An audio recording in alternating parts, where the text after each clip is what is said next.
नमस्कार, आप देख रहे हैं लाइव सिटीज। मैं हूं आपके साथ मधु।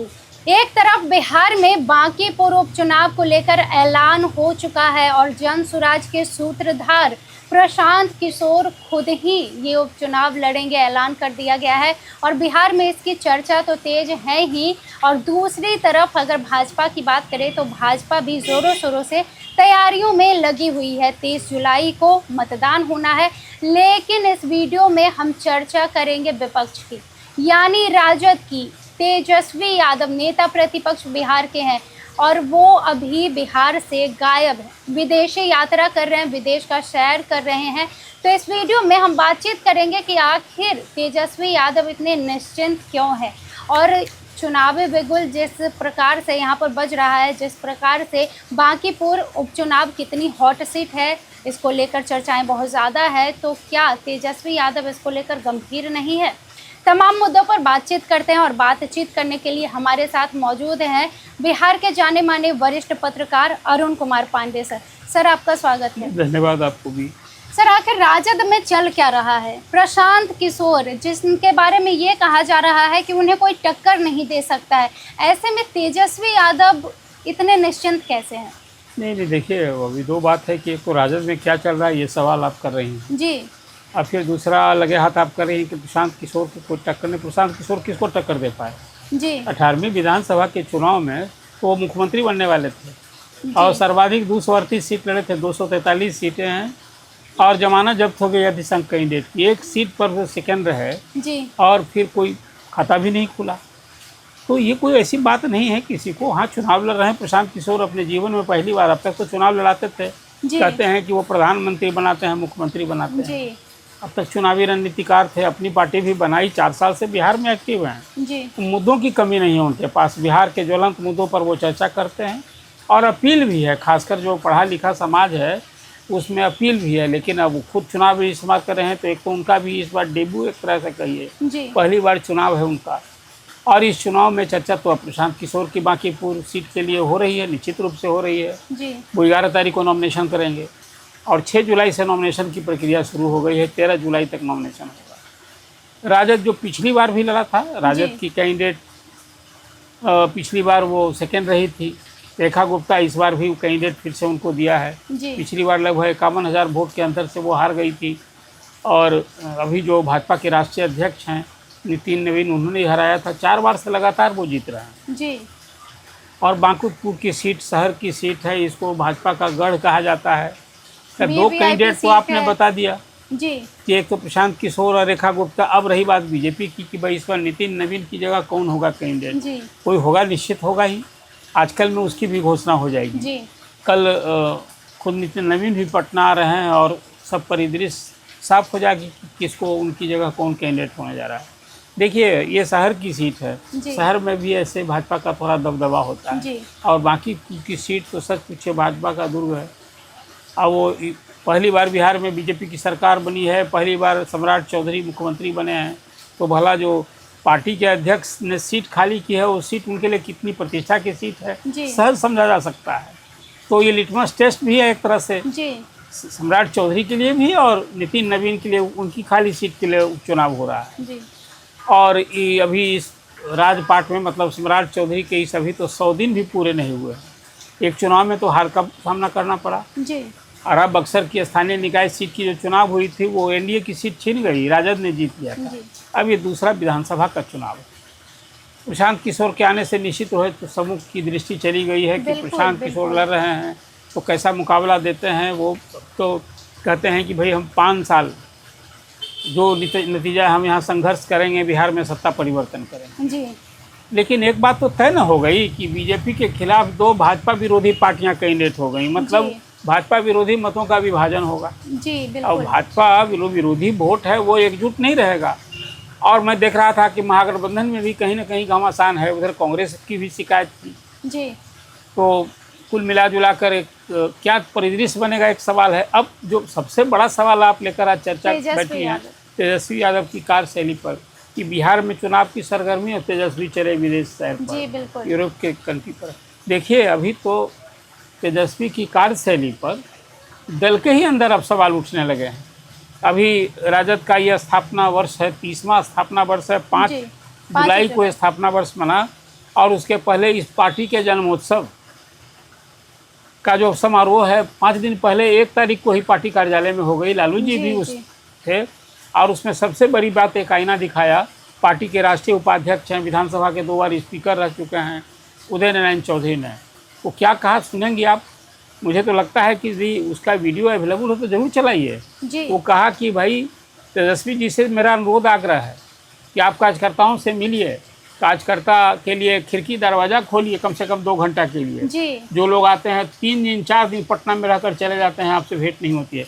लालू जी से मिलना आसान है, आपसे मिलना नहीं आसान है। मतलब लालू यादव से आसानी से मिल सकते हैं लोग। ये क्या दर्शाता है? ये दर्शाता है कि आज पार्टी के चेहरा हैं लालू प्रसाद ने विरासत में छोड़ी है जी। और पार्टी के कार्यकारी अध्यक्ष हैं तेजस्वी यादव।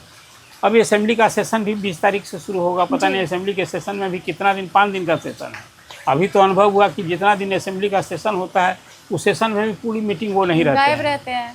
तो ये दर्शाता है कि कहीं ना कहीं विपक्ष के नेता से जो अपेक्षा है, जो रोल करना चाहिए, वो रोल नहीं निभा रहे हैं जी। आखिर सब लोग जो जन आकांक्षा, जिसको सरकार के कामकाज से निराशा होगी, शिकायत होगी, कहाँ जाएगा? विपक्ष के नेता के पास जाएगा और विपक्ष के नेता ही आवाज़ बनेंगे जी। कार्यकर्ता भी एक बार अपने नेता से मिल करके जी। एक सुकून महसूस करता है, और पार्टी संगठन में कार्यकर्ता ही उसका मजबूत स्तंभ होता है। बिल्कुल।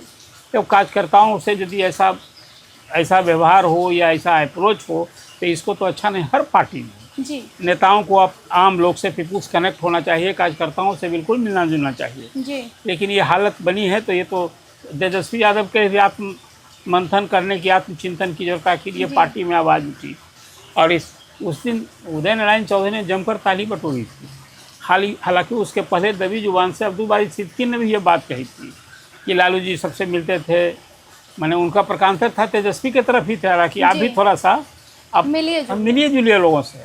तो ये जो आप सवाल उठा रही हैं कि आज बिहार में चुनाव की सरगर्मी है, 30 जुलाई को उपचुनाव होगा, और इसमें राजद भी दाव पर है, उसकी प्रतिष्ठा दाव पर है।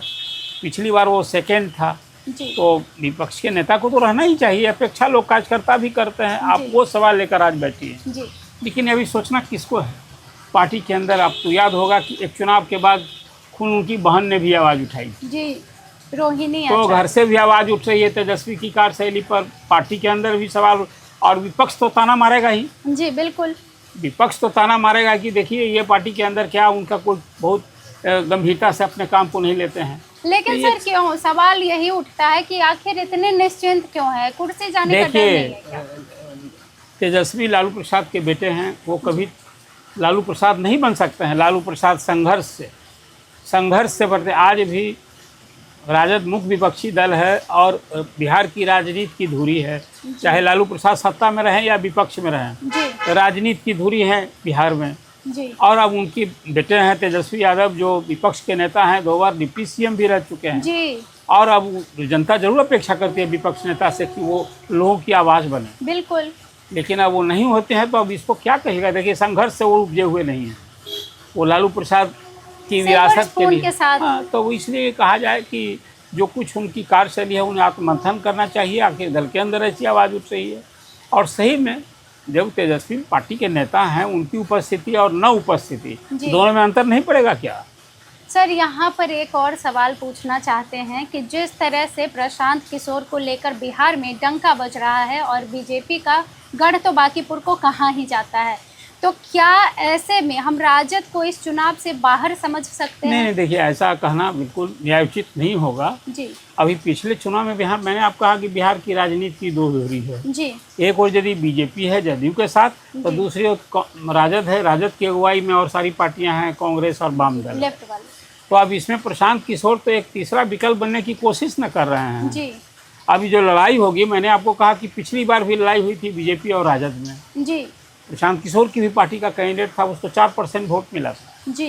अब इस बार खुद प्रशांत किशोर है, तो बात सही है, प्रशांत किशोर आज की तारीख में परिचय के मोहताज नहीं है, एक बड़ा चेहरा है।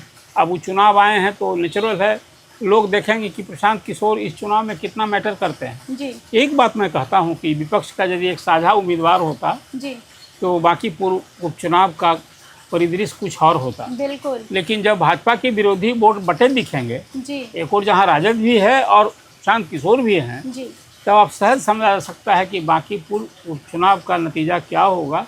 कोई खेला होगा, जी, बिल्कुल, सचमुच कोई बीजेपी को झटका लगा। हालांकि इस चुनाव के नतीजे से सरकार के सेहत पर कोई फर्क नहीं पड़ेगा, लेकिन राजनीतिक तीसरे हलचल नंबर बढ़ेगी। पर राजद जा सकती है।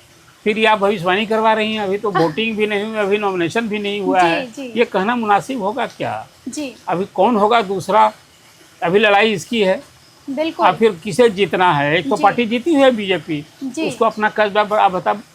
पार्टी के अध्यक्ष ने जो सीट खाली की है, जी, यदि वो सीट भी भाजपा नहीं बचा पाएगी तो आप समझते हैं बिल्कुल, क्या परिदृश्य बनेगा। बिल्कुल, इसलिए अभी नॉमिनेशन हो जाने दीजिए, अभी प्रचार होगा और अभी 30 तारीख को वोटिंग के बाद 3 अगस्त को नतीजा आएगा।